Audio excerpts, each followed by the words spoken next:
بسم اللہ الرحمن الرحیم۔ السلام علیکم دوستو۔ پل صراط جہنم کے اوپر بنا ایک پل ہے جہاں سے ہم سب نے ایک دن ضرور گزرنا ہے۔ تو وہ کون ہوں گے جو اس عظیم امتحان کو پار کر سکیں گے؟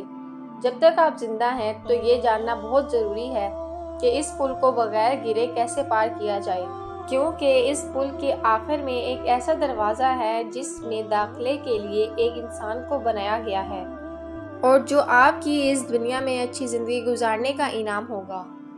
یہ سمجھنے کے لیے کہ ہم کس طرح پل صراط پر پہنچیں گے جسے ہم سب کو پار کرنا پڑے گا، مجھے آپ کو اس لمحے میں لے کر جانا پڑے گا جہاں سے سب کچھ شروع ہوا ہے، جہاں سے قیامت کا آغاز ہوگا، اور جب چاند اور سورج ایک ساتھ جمع ہونا شروع ہو جائیں گے اور لوگ اس طرح کے خوف و ہراس میں کھڑے ہوں گے کہ وہ اپنے والدین یا اپنے بچوں کو بھی نہیں جانتے ہوں گے، اور ہر کوئی حیرت اور خوف میں مبتلا ہوگا، اور ہر کسی کی خواہش ہو کہ کسی طرح اس عذاب سے بچا جائے، لیکن تب بہت دیر ہو چکی ہوگی، اور تب کسی کے لیے اس دن کی ہولناکی سے بچنے کا کوئی طریقہ نہیں ہوگا۔ وہ دن آئے گا جب تمام جاگار ہلاک ہو جائیں گے، کیونکہ وہ فیصلے کا دن ہوگا، لیکن وہ آخری دن نہیں ہوگا۔ اس کے برعکس یہ اس بات کا اشارہ ہوگا کہ اصل زندگی تو اب شروع ہوئی ہے۔ جب قیامت کا دن ٹوٹ پڑے گا تو اسرائیل علیہ السلام ہر شخص کی جان لے لے گا، یہاں تک کہ یہ تمام فرشتوں کی جان بھی اسرائیل علیہ السلام کے لے لیں گے، اور صرف اسرائیل علیہ السلام اور اللہ کی ذات باقی رہ جائے گی، اور تب اللہ تعالیٰ اسرائیل علیہ السلام کو بھی موت کا مزہ چکھنے کا حکم دے دیں گے۔ تب کائنات جو کچھ لمحے پہلے رواں دواں تھی وہاں مکمل خاموشی چھا جائے گی، اور وہ ذات جو اس تمام کائنات کا مالک ہے صرف وہی ذات زندہ رہے گی۔ لیکن کائنات کی یہ خاموشی زیادہ دیر تک نہیں چلے گی، کیونکہ اللہ اسرافیل علیہ السلام کو دوبارہ زندہ کرے گا اور حکم دے گا کہ اب ہمارے نئے مرحلے کے پہلے مرحلے ترتیب دیے جائیں، یعنی مر کر ایک بار پھر زندگی۔ اسرافیل علیہ السلام کے دوبارہ سور پھونکنے کے بعد جن اور انسانوں کے ساتھ ساتھ جانوروں کو بھی زندہ کر کے جمع کیا جائے گا، اور تب ایک طویل اور خاموشی انتظار کے بعد حساب کتاب کا وقت آئے گا۔ ہم سب کے پاس میل و ڈبلی نوٹ بک آئے گی، اور دو فرشتے جنہوں نے ہماری پوری زندگی میں اپنے دائیں اور بائیں بازو سے وابستہ تمام اچھے اور برے کاموں کو نوٹ کرنے کے لیے ذمہ دار ہیں، یعنی ہمارے ساری زندگی کے احوال سے ان فرشتوں نے ہماری زندگی سے متعلق وہ نوٹ بک بھر دی ہوگی، اور پیچھے کی طرف سے نجات دلائے گا۔ ہماری احوال کو ایک میزان میں تولا جائے گا، میزان کے سٹیج سے نکل کر ہر انسان پل صراط تک پہنچایا جائے گا، جس کے بالکل نیچے جہنم ہوگی، وہ جو 7 مراحل پر مشتمل ہوگا۔ یا تو ہم ان مراحل کو عبور کر کے جنت کے دروازے سے داخل ہو سکتے ہیں، یا پھر ہم نیچے گر جائیں گے۔ پل صراط جنت اور جہنم کے درمیان ایک راستہ ہے، یعنی جنت، جہاں ہم اپنے پیاروں کے ساتھ ہمیشہ ہمیشہ کے لیے رہیں گے۔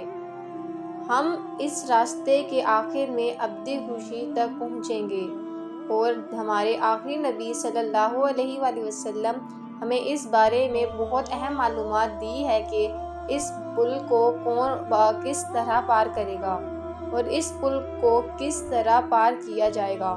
قیامت کے دن لوگ ایسے خوفناک دور دیکھیں گے کہ ہر ایک اپنی اپنی پریشانیوں میں ہوگا، کسی کی آنکھوں کو کسی کو نہیں دیکھ پائیں گی، یہاں تک کہ تمام پیغمبر اپنے آپ کی فکر میں ہوں گے، لیکن حضرت محمد صلی اللہ علیہ وآلہ وسلم اپنی امت کو معاف کرنے کی دعا کرنے میں دریغ نہیں کریں گے۔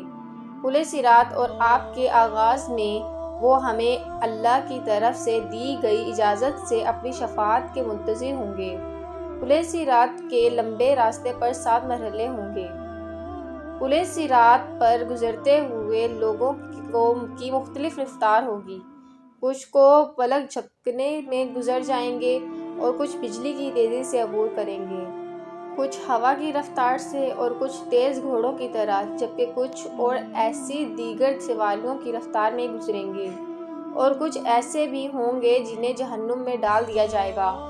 اب ہم اتنی تیزی سے اس پل کو عبور کر سکیں گے تو اس کا انحصار ہماری روح کی پاکیزگی سے ہوگا۔ پل صراط کو عبور کرنے والا کچھ مومنین کی روشنی اتنی مضبوط ہوگی کہ نیچے جہنم کی آگ بولے گی کہ یہاں سے جلدی سے گزر جا۔ ایک اور حدیث میں کہا گیا ہے کہ پل صراط کو عبور کرنے پر شہداء کو کوئی پریشانی نہیں ہوگی۔ جیسا کہ پہلے ذکر ہو چکا ہے کہ پل صراط کو عبور کرنے کے لیے 7 مراحل سے گزرنا پڑے گا، اور ان 7 مراحل ہماری زندگی کے مختلف پہلوؤں کے بارے میں سوالات کیے جائیں گے۔ پل صراط پر حد سے پہلے مسئلہ جس کے بارے میں ہم سب سے پوچھ گچھ کی جائے گی وہ ہے ایمان۔ ہم سب سے پوچھا جائے گا کہ کیا ہم نے اس ایمان کو قبول کیا جو ہمارے دل کو سکون کے ساتھ تھا، ہم اس پر پورے دن اور خلوص کے ساتھ یقین کیا ہے۔ اگر اللہ، فرشتوں، کتب، انبیاء اور تقدیر پر ہمارا ایمان مضبوط ہوگا تو ہمیں وہ پہلا مرحلہ پار کرنے میں کوئی پریشانی نہیں ہوگی، اور ہم اس پر سے گزر کر دوسرے مرحلے تک پہنچ جائیں گے، یعنی اسلام۔ پل صراط کے دوسرے مرحلے پر نماز کے بارے میں سوال کیا جائے گا، وہ عبادت جو ہم پر دن میں 5 بار فرض ہے۔ تیسرے مرحلے پر ہم سے پوچھا جائے گا کہ کیا ہم نے اپنی دولت کو ایک حد تک ضرورت مندوں کے ساتھ بانٹا تھا یا نہیں۔ یہاں زکوٰۃ کے بارے میں پوچھا جائے گا۔ روزہ جو اسلام کے 5 اراکین میں سے ایک ہے، پل صراط میں ہمارا استقبال کرے گا۔ اگر ہم اپنے روزوں کو اللہ کے حکم کے مطابق پورا کر سکے تو اس کا مطلب یہ ہے کہ ہم جنت کے ایک اور قدم قریب پہنچ جائیں گے۔ اس کے بعد آپ سے سوال پوچھا جائے گا کہ اللہ نے ہمیں موقع دیا تھا اور استطاعت بھی دی تھی، تو کیا ہم نے حج ادا کیا تھا؟ اگر یہاں بھی کامیاب ہو گئے تو پل صراط کے 5ویں سٹاپ پر کسی رکاوٹ کے بغیر آگے جانے دیا جائے گا۔ پھر ہم سے والدین اور اپنے رشتہ داروں کے ساتھ اچھے تعلقات کا پوچھا جائے گا، لہٰذا رشتہ داروں سے ملنے کے بعد ہم نے اپنے رشتہ داروں پر توجہ دینی چاہیے۔ ایک شخص جو چاہتا ہے کہ میرا رزق بڑھ سکے اور اس کی عمر طویل کی جائے تو وہ اپنے رشتہ داروں سے مل کر اس کا مشاہدہ کرے۔